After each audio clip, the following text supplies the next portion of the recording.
En 72, le festival peut enfin sélectionner lui-même les films en compétition. Adieu Quai d'Orsay, adieu Politiquement correct et films d'origine contrôlée. Le délégué Maurice Bessy choisit seul, à présent, qui sont les concurrents.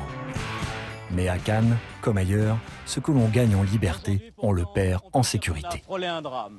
Une boîte contenant 500 grammes de plastique a été déposée sur la scène du Palais. En 1975, la projection officielle du film algérien Chronique des années de Braise, marquée par un attentat non revendiqué, prouve à elle seule que la liberté d'expression anime enfin la sélection.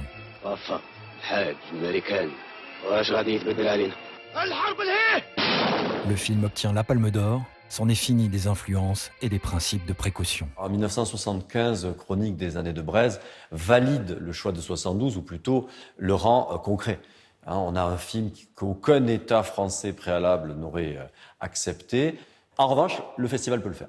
Il le fait, il s'en saisit et il se marque. Et effectivement, il y a à Cannes, plus que dans les autres grands festivals, peut-être par héritage de cet antifascisme initial, la volonté de produire et des jurys et des sélections qui soient en prise avec le temps présent, avec les débats politiques dans le temps présent, voire même les débats de mémoire, là où ça fait mal dans les mémoires, etc.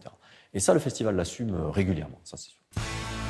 Affranchi de ses dépendances politiques, le festival opère un virage à 180 degrés et devient dissident. En 1978, Gilles Jacob, nouveau délégué général, rencontre en secret le réalisateur Andrzej Wajda, surveillé par la police militaire de Jaruzelski. Avec son accord, Jacob traverse clandestinement la frontière polonaise avec les bobines du film L'Homme de marbre et le projette en surprise au festival. Quand on a montré L'Homme de marbre, je me rappelle très bien que ça a été pour la première fois en chronique politique du New York Times. C'était pas en rubrique cinématographique, c'était un édito politique. Donc ça a été une grande victoire pour nous, qui avons toujours cherché à aider les cinéastes dans les ennuis, les cinéastes censurés. Une victoire politique et artistique confirmée 4 ans plus tard par L'Homme de fer, suite de L'Homme de marbre, à nouveau projeté en film surprise et qui remporte la Palme d'Or. Alkoholik, szpital psychiatryczny, czyny chuligańskie, naruszanie zasad współżycia społecznego, a to jego żona.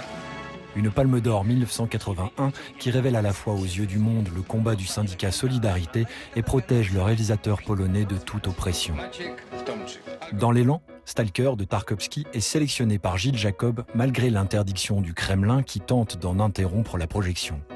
Suivent les films Yol qui défie l'autorité turque, Bayanko qui brave les dirigeants philippins et Adieu Bonaparte de Youssef Chahine, projeté en 1985 malgré la censure de l'Égypte. Des films chinois de Zhang Yimou, Au goût de la cerise d'Abbas Kiarostami, sélectionné en 1997 malgré l'interdiction de Téhéran, le Festival de Cannes est devenu le complice et le partenaire de réalisateurs insoumis. Il faut voir aussi les répercussions. Donc il faut le faire toujours avec l'accord du metteur en scène et toujours en complet accord avec lui sur la méthode, comment on fait, etc.